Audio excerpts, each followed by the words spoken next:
in the case of Craig Williams, who is Rishi Sunak's kind of private secretary in Parliament, there is a loyalty thing there as well, I think. So Rishi Sunak was very wary of kind of being seen to move away from him too early. So I think you're right. The instinct to be decisive is not always there with this Prime Minister.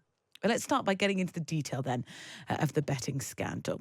So a couple of characters for you to get to know. Alister Jack, the cabinet minister, told the BBC he'd made over £2,000 by betting on an election between June and July. It's one of 3 bets that he said he'd made. Now, this was before the latest allegations of that uptick that the Gambling Commission started investigating, when 3 days before Rishi Sunak called a general election, there was this surge in political bets. That's the first person. Second of all, Kevin Craig. He's the Labour candidate. He's been suspended by the party after betting against himself. And he was suspended after the Gambling Commission informed the Labour Party that he was under investigation. Lots to get into. Joe Mays, UK politics reporter at Bloomberg, is with us now. Joe, good morning. Good morning. Shall we start with the Conservatives? In the case of Alister Jack, it is quite complicated to work out what he bet on and when. What do we know? Yeah, so it's complicated because he is alleged to have told the BBC that he made £2,100 by betting on a summer election date earlier in the year. And then he said that was a joke.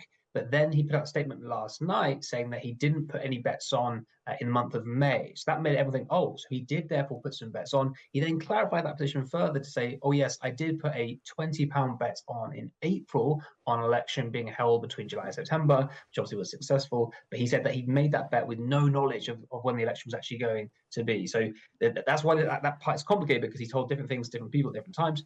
That's the Alister Jack situation. And so has he done anything wrong? I mean, the rules don't prohibit what he has done, so that's what his case is. But I mean, as you mentioned in your introduction, this is becoming a wider ethical issue of what effectively looks like to some a kind of political insider trading. People using information that the public aren't able to ascertain. You know, Alister Jack is a cabinet minister. He's the kind of person who can just talk to Rishi Sunak whatever he wants. He's likely to be the kind of person who would have had a better sense than most of when the election might be. And that's the worry here. It's the idea that inside information is being used for private gain for those politicians in a way that just feels perhaps unethical. And so, is it unethical to bet against yourself winning a seat?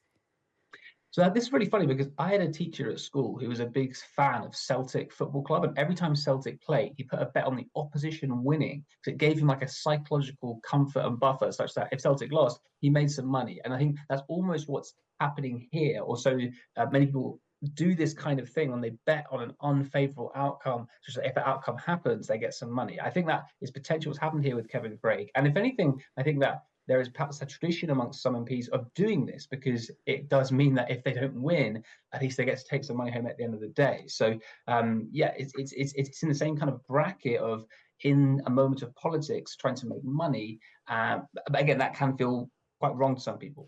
Yeah, if you are campaigning in the same seat as Kevin Craig, this is a bit of a gift to you, isn't it? To say, look, he's betting on himself not winning this, so why would you? I mean, what's interesting about his seat was that he was trying to overturn a 23,000 Tory majority, which you think, okay, maybe it's quite a safe bet to bet as he has. But then, if anything, the MRPs and the polls suggested that he was getting close to winning that seat. So, maybe he wasn't going to win that bet. So, I'm sure that the charge will be made against him by the Tory candidate in that seat. It's all very murky. Yeah, so in terms of what happens next, the Labour Party have suspended him, Kevin Craig. That happened almost immediately. I guess at this point, again, we don't know if he's done anything wrong. I mean, some people might say, well, actually, if you were the potential candidate, you could try and throw winning the seat maybe and influence the outcome of what could happen. Keir Starmer acted pretty swiftly and presumably is doing that in part to make a point to say, Rishi Sunak, you didn't do the same. Yes, I think that's exactly why he's done that. I mean, the Labour Party's been levelling the criticism at Rishi Sunak for the last few days, week, that he should have acted far more quickly in the case of Craig Williams and Laura Sanders, who have they've now not been backed by the Conservative Party. But it took the Conservatives until yesterday to come to that decision, even though we've known about this for some time now. I think that Keir Starmer, the broader point he wants to make is that he wants to be seen as someone who does make quick leadership decisions, and is a criticism he's made of the Tories more broadly in government. It was around Partygate, around other issues. Whenever the Tories have done something, or an MP has been involved in some kind of scandal, his claim has always been Tories take far too long to deal with it. And he's trying to be seen to be not like that. Rishi Sunak does seem to struggle with that. When there's a scandal, he seems to sort of think, oh, I can sort of muddle through this. And then when it gets to the point where you think, well, you can't possibly do it, then he takes the decisive action. Is there something in him that just doesn't quite seize the political opportunity, even if something's gone wrong, for him to sort of say, okay, I'm going to use this as an opportunity for myself to show an act of strength?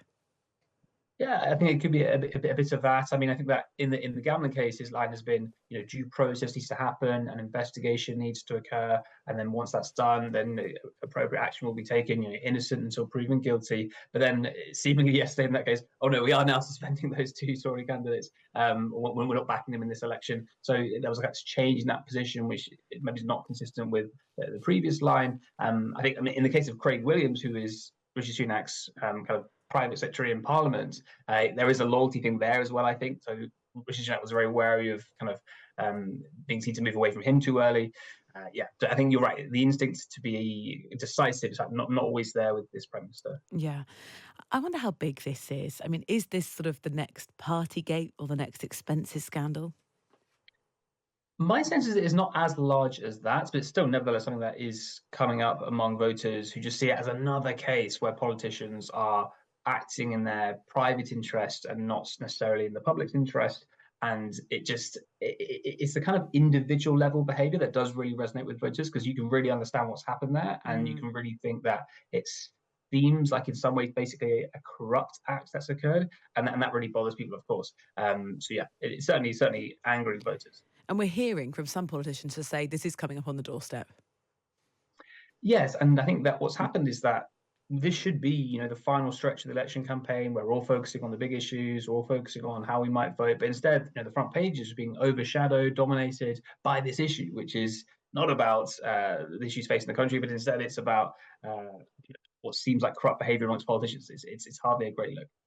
Joe, thank you so much. Joe Mays, UK politics reporter at Bloomberg. I think this story started nearly a week ago now, and there may be many more. The Gambling Commission are going through a list of all bets that were placed on when the election was going to be called, that were put in the run-up to when the Prime Minister called the election. And also implicated in this are police officers. We know that an officer who served as part of the Prime Minister's close protection team was arrested over alleged bets. Well, yesterday we learnt that a further 5 more officers are being investigated.